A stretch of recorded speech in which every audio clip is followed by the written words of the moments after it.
Hello, glad you can join us. Here's what we have for you this Wednesday. The once hot housing market cools down. Timing-wise, we're very, very fortunate. Just how much have prices taken a dive? All the power gets knocked out and the cell phone coverage gets knocked out. The warning to Canadians planning to travel to Cuba. Wow, everything's Olympics. It's great. Plus, no dampening of spirits despite a soggy start to the Winter Games.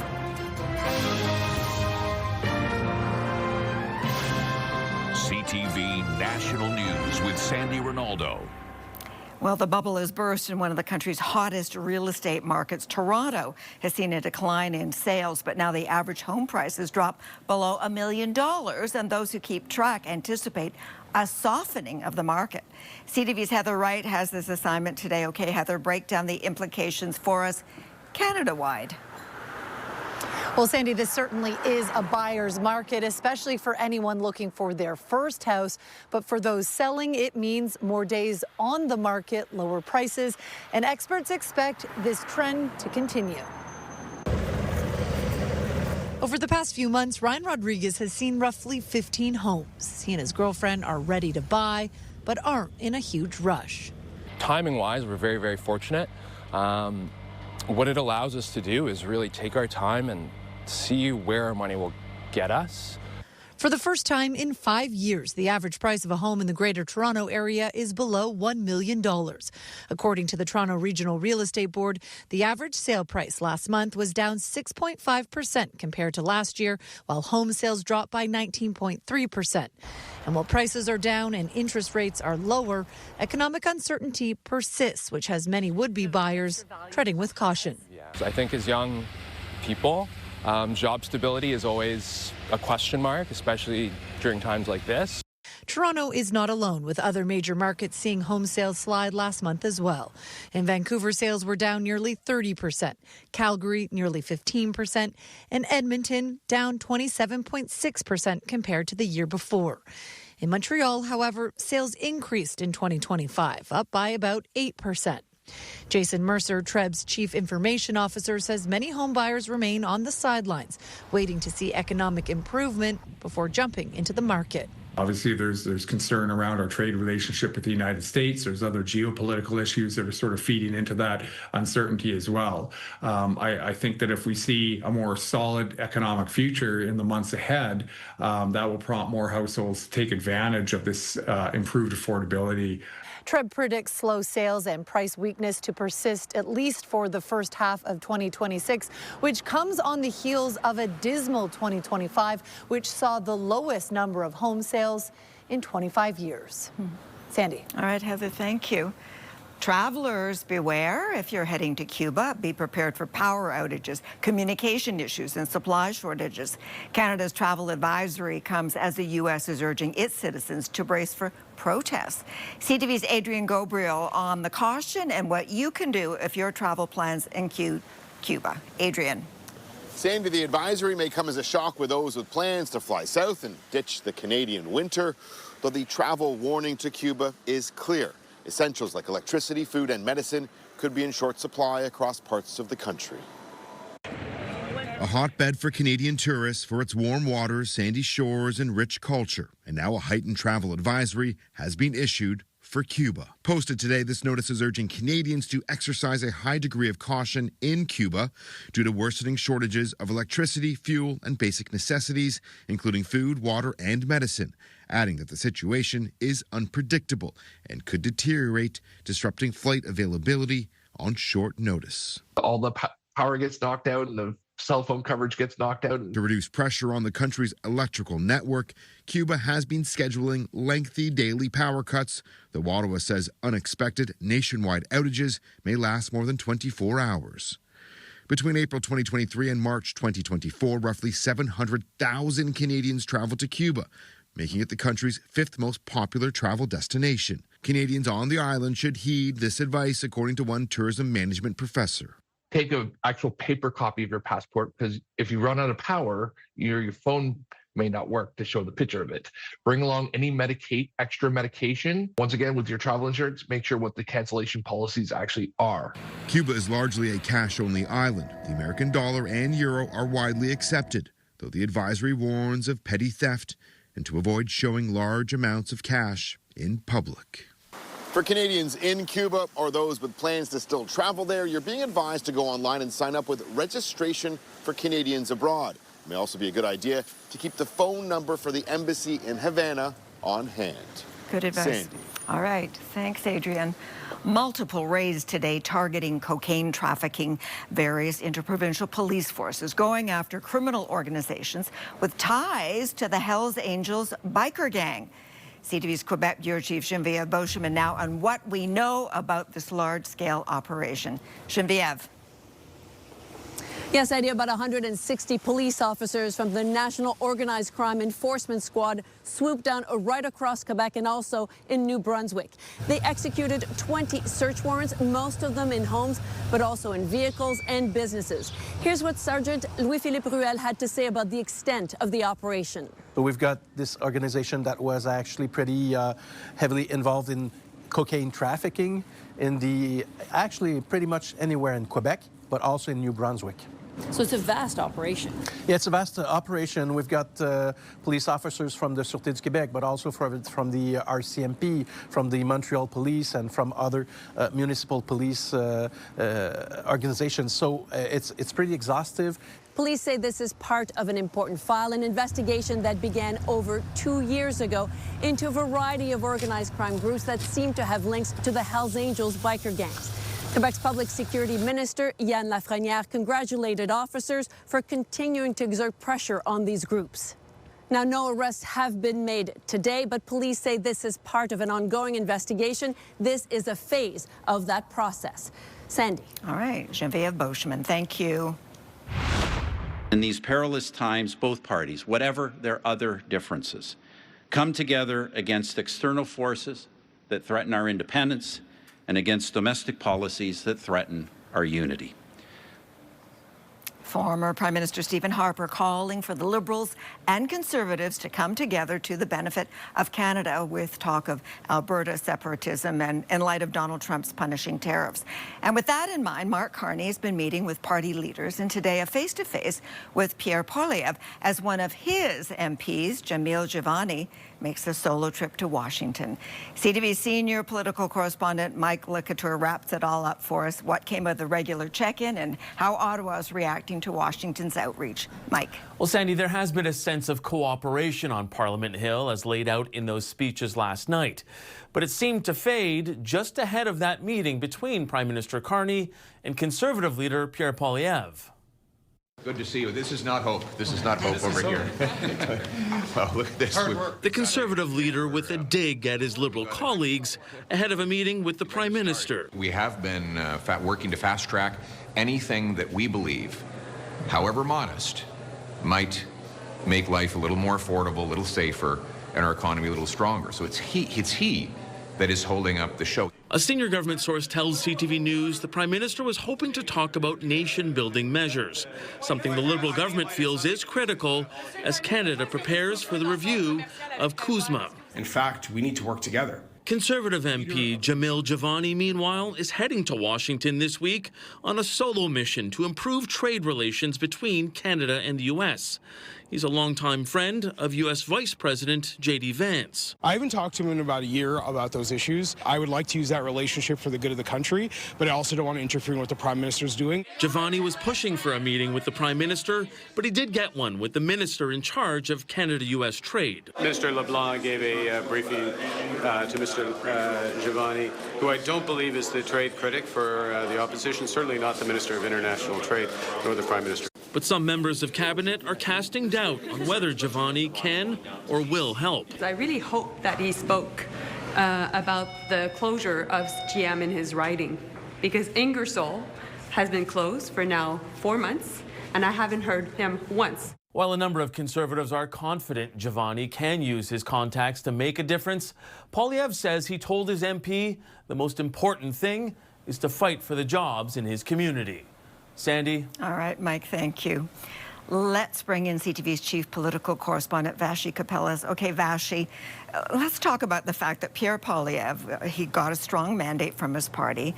He met with the Prime Minister today, and he now has calculated choices to make, either to oppose or cooperate with the Liberals. So how much of a balancing act is this for him?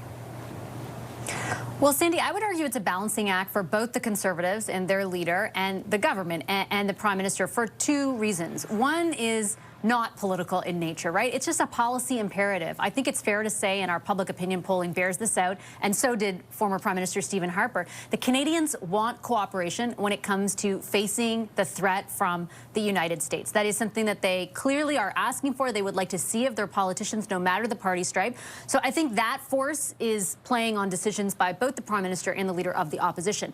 But there's politics in all of this as well. And the prospect of an election, I think, is weighing on the strategy both the Conservatives and the government is employing. I'm told, for example, by a number of Liberal sources that prior to Christmas, they were all gung-ho about the possibility of an election near, somewhat soon. And they've backed off from thinking that right now for fear of being punished by voters. The Conservatives also don't want an election because of where their leader is polling compared to the Prime Minister. And so I think there's some politics at play here with a desire to cooperate too, Sandy. Okay, interesting as always. Okay, Vassy, thank you.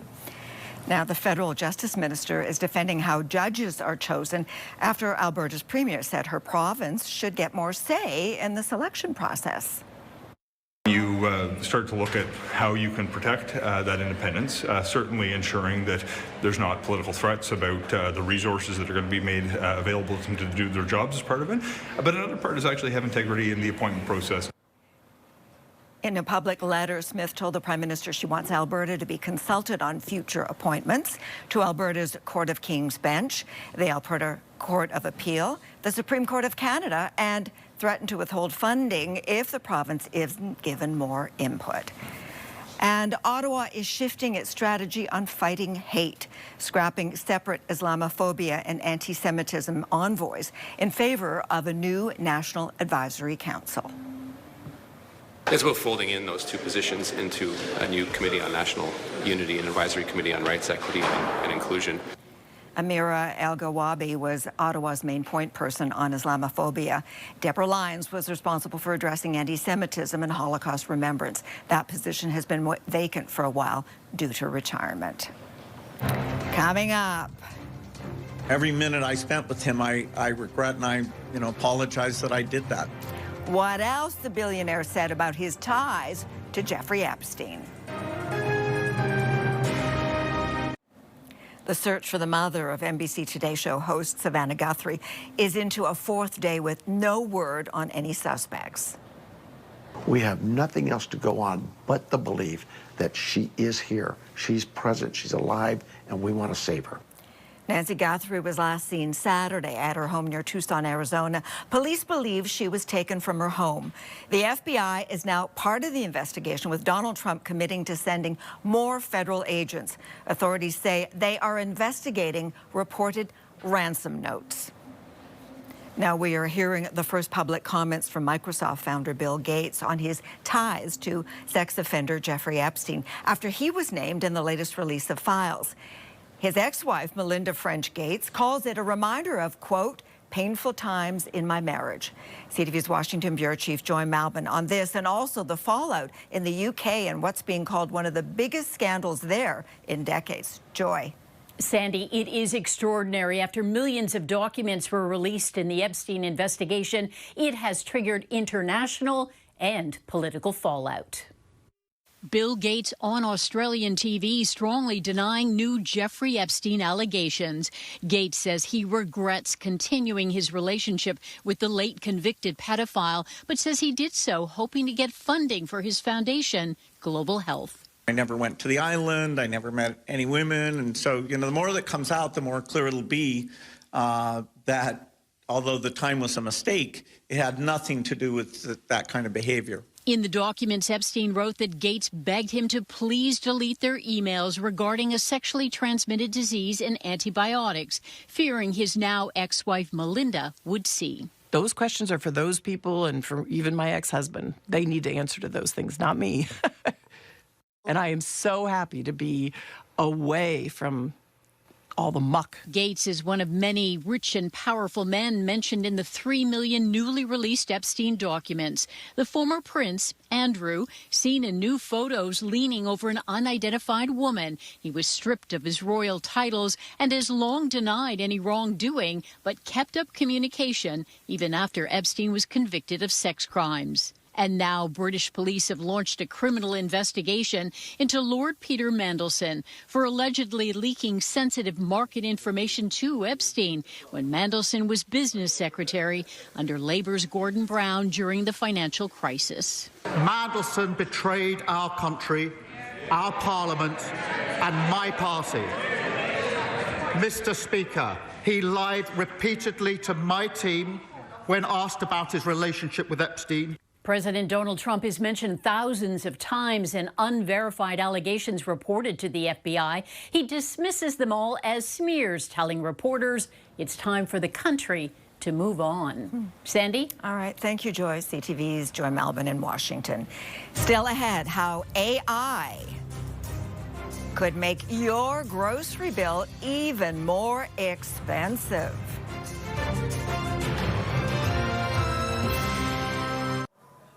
Artificial intelligence is everywhere, it seems, these days. It's also influencing our shopping habits. What to buy, where to find the best deals, and how to avoid getting gouged at the grocery store. CTV's Paul Hollingsworth went to check it out at the checkout counter. And Paul, how did that go? Well, Sandy, there are growing concerns that when shoppers enter these stores, AI could lead to groceries being even more expensive.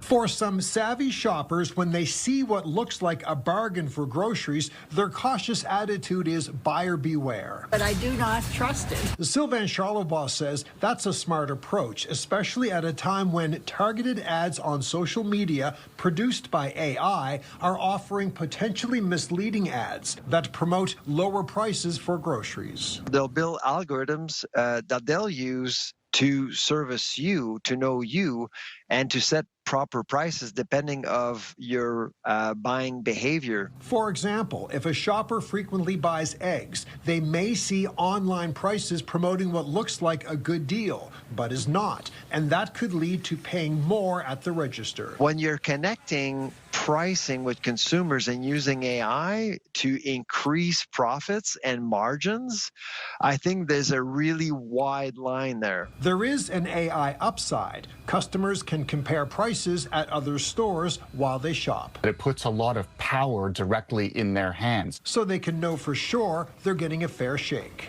I find I don't know if I'm getting the true thing or not. Technology analyst Carmi Levy says shoppers can even consult with a virtual online AI agent before they make a purchase. Who else is selling it in their area? For how much? What have the trends looked like? Those trends through AI could allow consumers to make more informed, precise buying decisions to help them save more money. Sandy. All right, Paul in Halifax. A robotic version of a dog is searching the slopes of Italy's Mount Etna in an attempt to sniff out volcanic fumes. The four-legged robot is meant to avoid the risk involved with sending people into dangerous terrain. Now, the Swiss-made dog is fitted with sensors, instruments, and a type of AI that allows it to identify gases, providing early clues to eruptions. And a real dog with a Canadian connection has just picked up the most coveted prize in the dog show world. For Best in Show at the 150th Westminster Kennel Club Dog Show is the Doberman Pinscher. Penny picked up Best in Show last night at the celebrated Westminster Dog Show. The 4-year-old Pooch is co-owned by a Canadian who says that Penny's victory has a lot to do with her storied handler. Her handler is one of the greatest of all time handlers in Dobermans and in the sport. He was the last one to handle a Doberman in 1989. Was the last time a Doberman won, and he was actually handling that Doberman then. So this is pretty cool for him. All right, so this is Penny's last competition. Her co-owner says she's retired now and hopes the Doberman will become a mommy later this year. After the break, feeling the Olympic spirit. How less than ideal weather isn't stopping fans from gearing up for the Winter Games.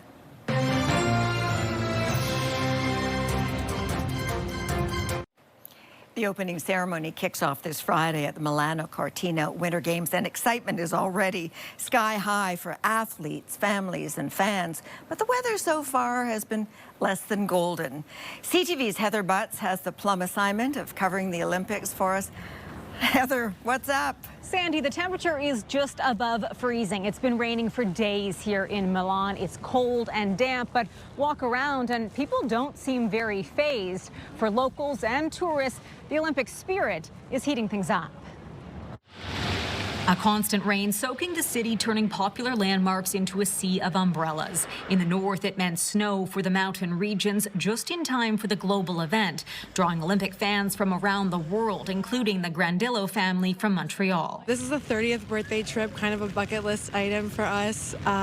The opening ceremonies are on my birthday, on my 30th birthday, and being Italian, it just seemed like the most fitting event. Though they expected more Olympic flair to be flooding the streets, not rain. To be honest, it's not really in your face. We do see it here and there at corners, but we haven't really captured that vibe yet. I'm sure it's coming, though.